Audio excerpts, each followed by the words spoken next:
Hello again, whiskey friends. Thanks for joining everybody for another tasting of a few amazing whiskeys. Today we are going to be concentrated on two different rye whiskeys. The first one is a 13-year 95.5 rye. And the magical part about it, the price on it is $75. The second whiskey is going to be a 16-year Canadian rye finished in Armagnac. The magical price on that one, $69.69. What are these amazing whiskeys and who is the amazing brand that brought them to us? Stick around and find out. So thank you for joining, whiskey friends. Let's kick off the show.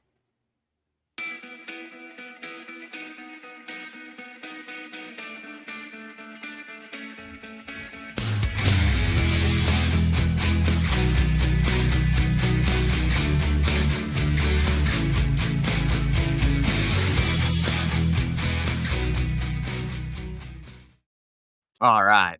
I am extra excited today. What we are doing for today's video is going to be going through our latest two barrel picks. Both are from Eye Distillery under the Obtainium label. The first is going to be a 13-year cask strength rye. Though if you do look at the proof, it's barely over 105 proof for being cask strength. But there are 132 bottles of this one, 13.3 years. Originally distilled back in March of 2013. And this one we're calling the Low Rider. Now it is a 95.5 MGP rye. The low part of it is more in reference to its proof. And this is a collaboration pick between the Bourbon Wrench, hello again whiskey friends, Dusty Dan, and Drifting Drams. All right, let's pour this one out here. I will say, as we get into the tasting notes, for those of you that get this bottle, it does reward a little airtime and patience. And then the second one we're going to go through is an Obtainium Canadian rye whiskey. Proof on this one, much more substantial. Looking at 134.8 proof. Now, this one is going to be listed at 16 years. But if you take a look at these dates, going from July 2009 to June 2026, I mean, this one was just 30 days away from hitting that 17-year mark. And then, as mentioned in the intro, this one was finished in Armagnac. That is going to play into the story. And this one we've got 69 bottles of. And we are calling this one Gene and Trev's Yakety Adventure, a good play on Bill and Ted. All right, let's pour this one. We'll let this one sit out for a little bit too. Give it some airtime before we get into all the tasting notes and goodness of it. But these are the next two barrel picks coming from Hello Again Whiskey Friends, as well as all of our collaborators. If you're interested in getting in the know of our barrel picks and what we're doing behind the scenes, there are links in the description for our private Facebook group and our Patreon. Those who support us on Patreon get first dibs at these barrel picks, but we do try to give them to both the free tier and the free Facebook private group when we have enough volume to get out there. Now, I am recording this the week that these are dropping. I suspect these will be falling on Wednesday, August 5th, but keep an eye out on the news, officially on Patreon or in the private Facebook group for official dates and times. And if you're still here, hit that like and subscribe. We're doing barrel picks all the time, but we're also just talking about the whiskey hobby in general, doing some blind tasting, blind reviews, or just reviews of latest releases. Week in, week out, we just have as much fun with this as we can have.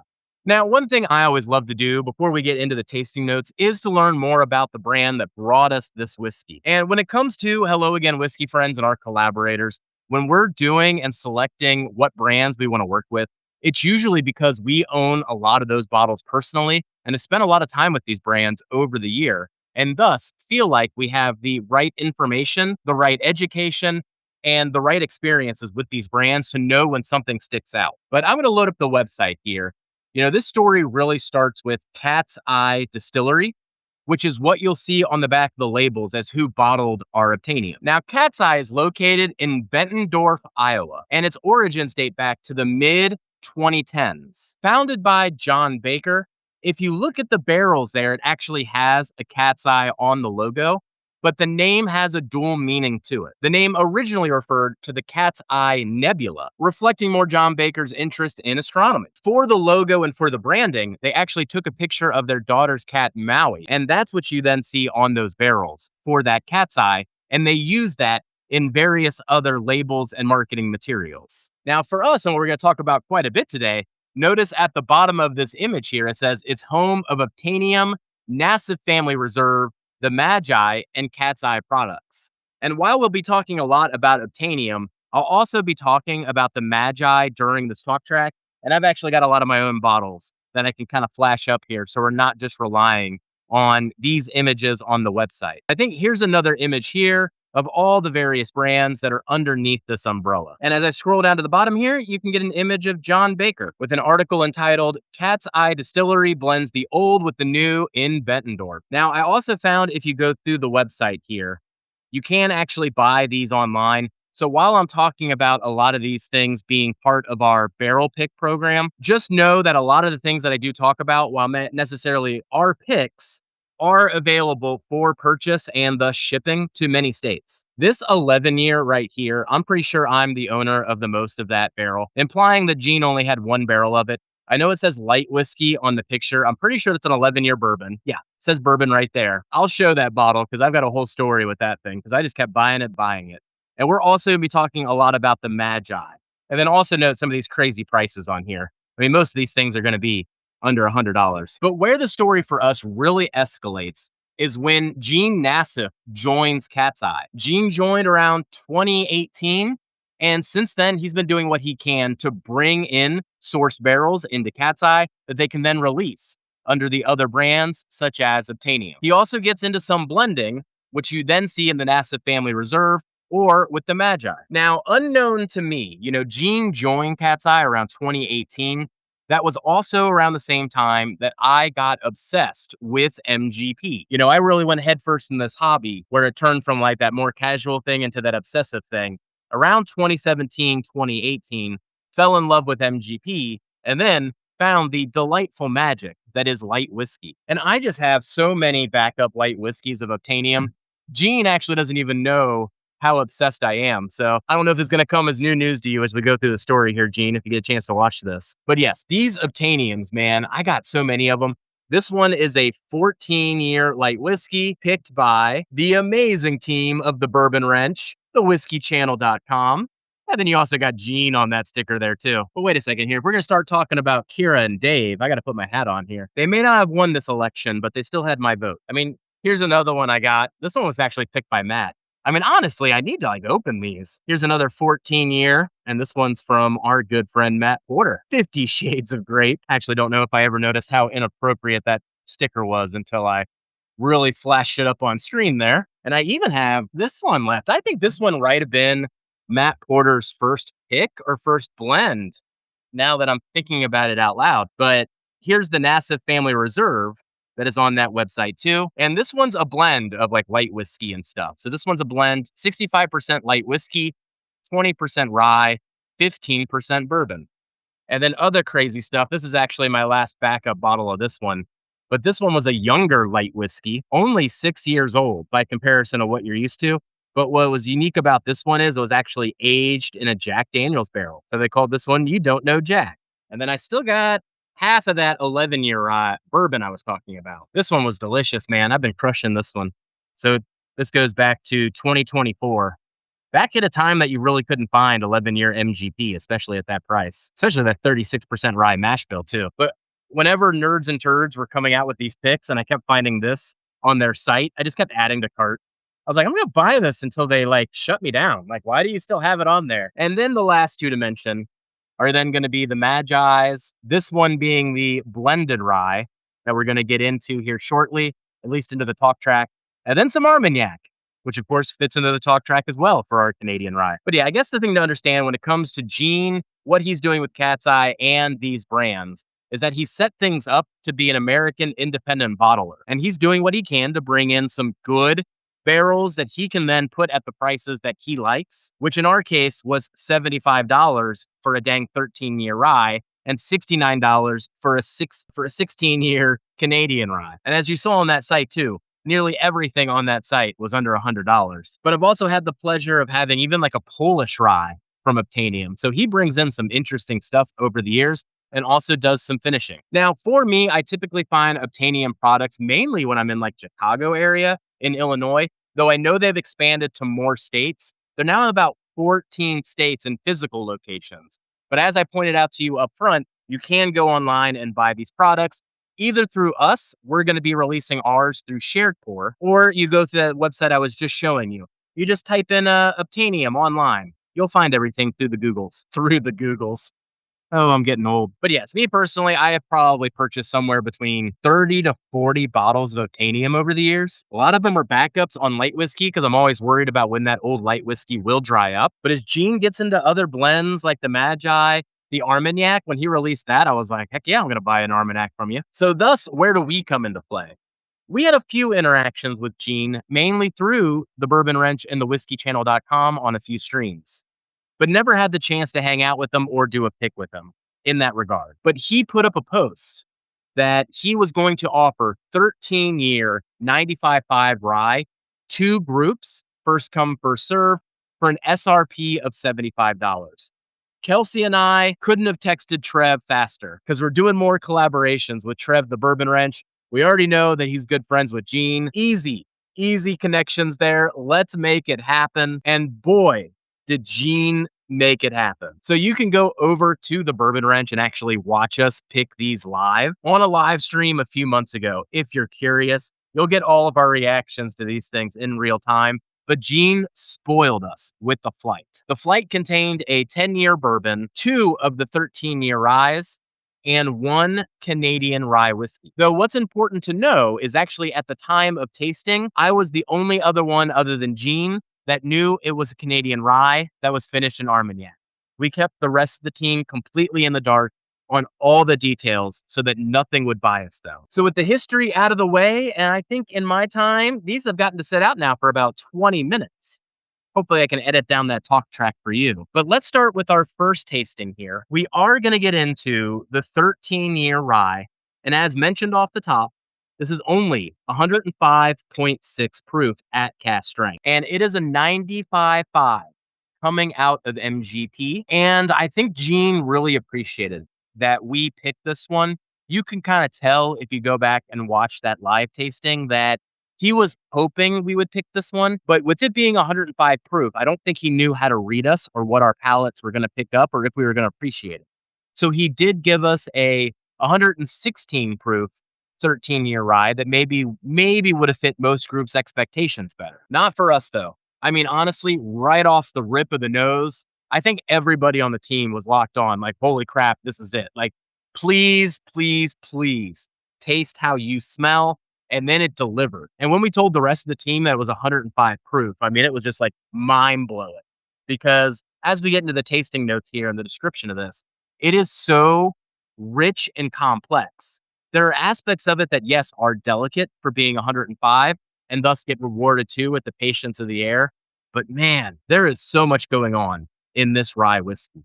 So we're going to go through the nose and the taste on this one. I'll try to keep it condensed because then we want to go through the Canadian rye as well, which will inform those that are in the group whether you want to get in on this one. And if you like the sound of what we're doing here, again, links in the description. Jump on board, at least like, subscribe. Best way to keep track of the things that we're doing. We go live every single Wednesday night as well. I'm so excited to get into this. I mean, let's even get into the texture here in the mouth. But you can just see what it does to that glass, man. It is so rich and oily. Look at that. Oh, look at that. Look at that little stream there. Let's get into the nose.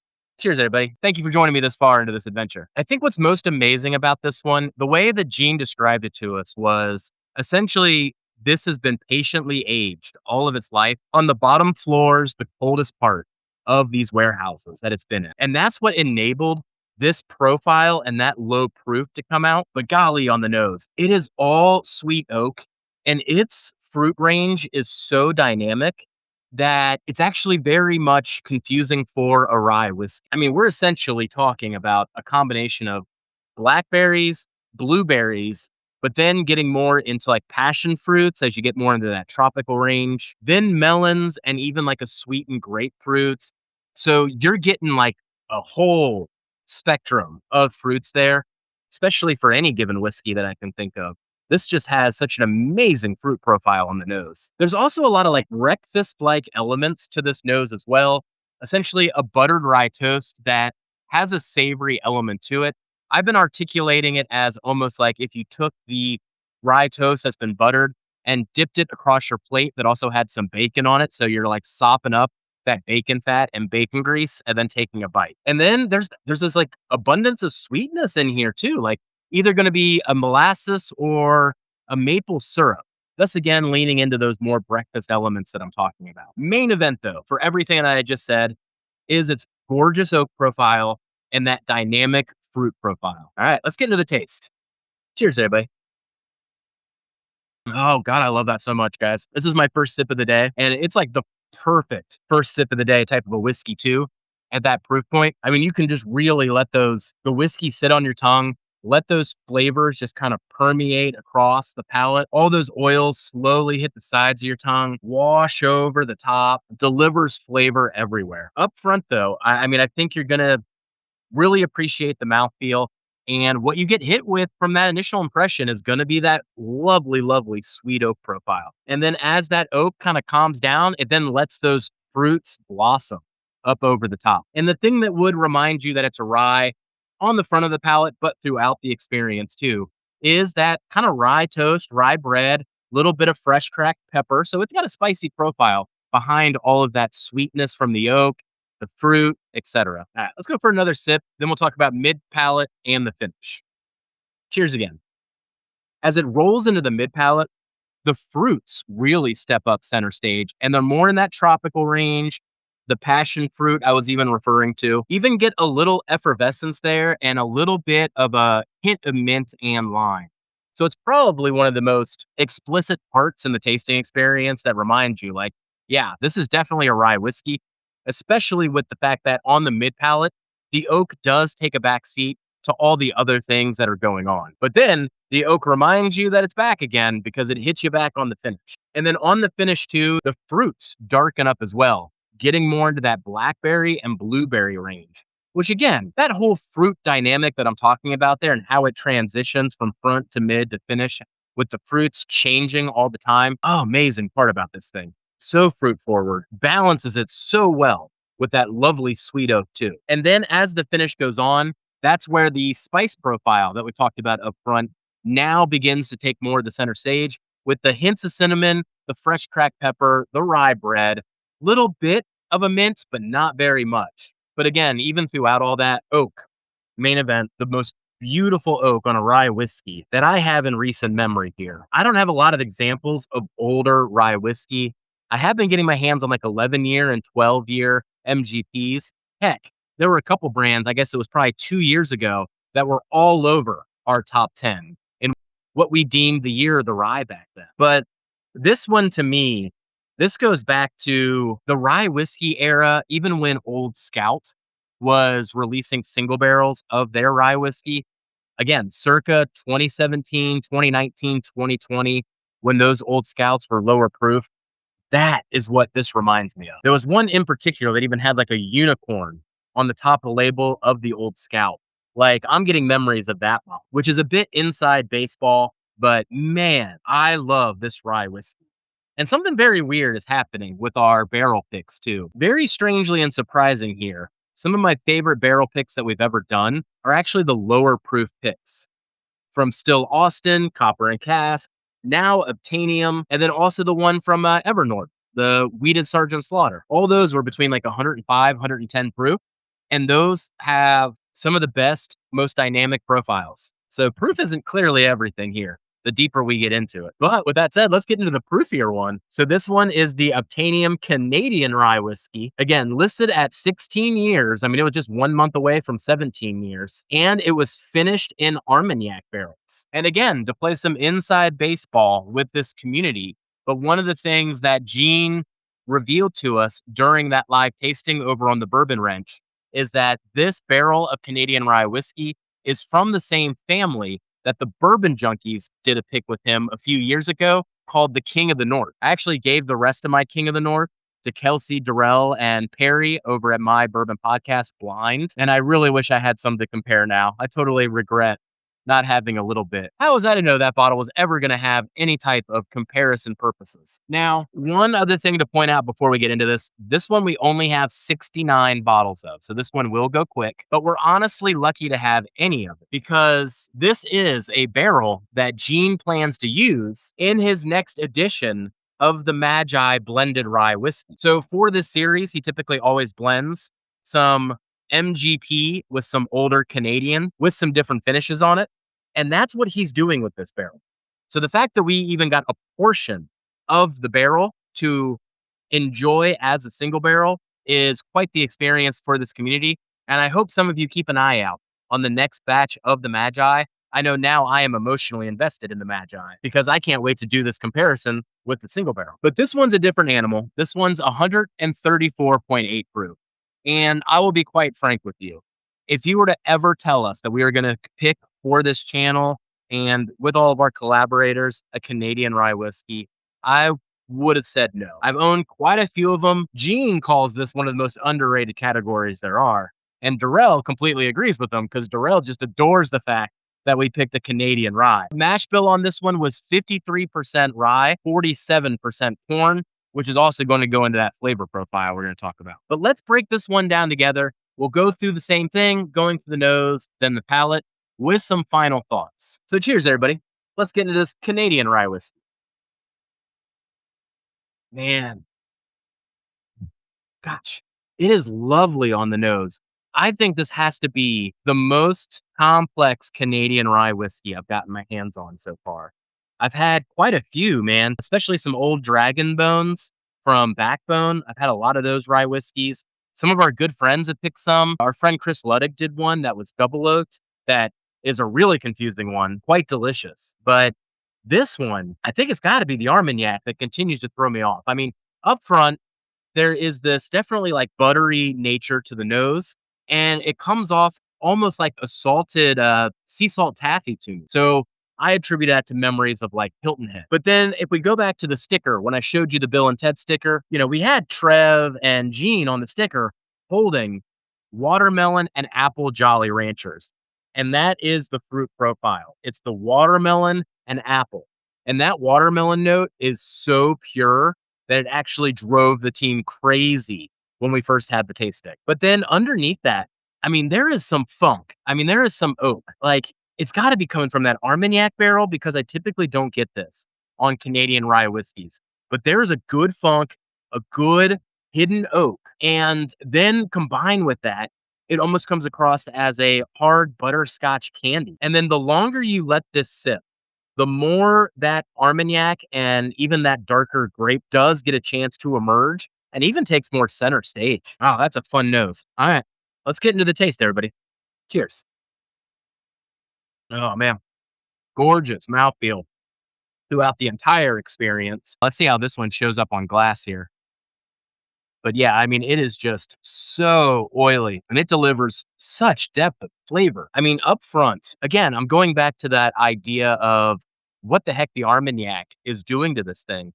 But almost imagine a grape soda that has been aged in an oak barrel. So it's got that grape, but that grape has some of that carbonation and lightness to it. But it was aged in an oak barrel, giving you those tannins. But even next to that, immediately, you're going to get that watermelon and you're going to get that apple dynamic too.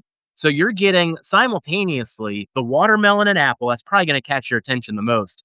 But that grape is right there. And that funk and that oak is right there too. A little bit of that butterscotch too, bringing the sweetness over the top. All right, let's go in for another sip and talk about mid palate. Cheers, everybody. Man, then mid palate, the apple takes more center stage for me mid palate, almost like it was dipped in butterscotch. That deceptive oak grape funk profile doesn't go away either, even though it is in the background. So you get like these dual stories of that more brightness of the apple, the mid-range flavors of that butterscotch, and then the darker notes of the grape and the oak, kind of all simultaneously dancing. And then you get to the finish, and that's where this thing really explodes. Brings together essentially everything we've been talking about since the nose, front of the palate, and the mid palate. So you're getting that more dynamic fruit profile range where you get the apple, the watermelon comes back, and you're going to continue to get the grape. Still getting that underlying sweetness driven simultaneously by a caramel and a butterscotch hard candy, but also that sea salt taffy continues as well. And then my last impression of it is really all about this oak profile. Now, again, the oak profile is very interesting on this one. I'm still wondering if it's coming from the Armagnac and not necessarily the used cask, because it doesn't come across like a typical used barrel on an older Canadian whiskey. It's got darker, deeper funks in that. And I think that just has to be coming from the Armagnac. And it's been about 4 months in the Armagnac. So I'd say a pretty medium length to that finish, but it left a lot of character. All right, one more sip. Let's see if I got anything else for you. Man, that is so lovely. It did confuse the whole team during the pick experience. Again, we didn't tell them what was in there. And this mash bill has 47% corn. So there's a lot of sweetness going on. More really of the corn profile comes through than the rye profile in a lot of ways. But everyone on the team actually thought that this was a finished American light whiskey. And when we did the reveal and told them it was Canadian rye whiskey, it blew their minds. All right, I'm going to do something here. Pharrell's actually already warned me not to do this. I'm going to do it anyway. Let's do a blend. We're essentially going to create our own magi here. But when it's coming to what I'm hearing from the team, as of recording, the team has had these bottles in hand now for 2 to 3 days. I'll be getting the rest of their tasting notes here over the course of this afternoon. But for the most part, the tasting notes that I've seen, a lot of agreement between the group on how this thing transitions and what it delivers each part of the experience. Most of us are on team 13-year MGP rye with the lowrider, but Darrell is all in on the Canadian. He's like, nope, that one's mine. That's my jam. And I do love that when we get the differences of opinions, especially when we have 2 barrels that come in. Essentially, there's something for everybody in this drop. And at these prices, $75 for the 13-year rye, $69.69 for the Canadian rye. Really nothing to lose on this one. Gene spoiled us on those prices, as Obtainium always does. All right, in for a sip, and then we'll do one final sign off here. Cheers, everybody. Ooh, I don't know what Darrell's talking about. Those blend lovely. It nullified the watermelon and the apple Jolly Rancher notes off the Canadian rye, replaced it with even a darker sweet oak. So I can feel the oak I was talking about on the Canadian with that grape funk playing with the 13-year sweet oak that was on the MGP. Still getting more apple. Don't get the citrus notes. Getting blackberry, blueberry, and grape though. The darker fruit profile is winning on this one. Let's go in for a sip. I agree with Darrell. I was excited off the nose. On the palate, they kind of flatten each other out and took away the strongest aspects of either whiskey, particularly on the finish. It actually made the finish really less dynamic, which is interesting. So don't blend them. Enjoy them separate. And again, while these are being offered to our Barrel Pick Club, if you're still here, you can join that club, but just also know that you can go onto that site and buy your own Obtainium as well. So while I showed you what we're going to be dropping this week, don't let that be the end of your Obtainium adventure. Gene over there at Cat's Eye is always working on something. He's always finding barrels to release to this community. And he's always doing what he can to get it to everybody at a good price. Obtainium really is one of those brands that should be cherished throughout the community. And I know that so many of you already do. So thank you for joining today, whiskey friends. And just remember, while you can always have more whiskey, you can never have enough whiskey friends. So take care of those around you, and we will catch you on the next one. Goodbye, everybody.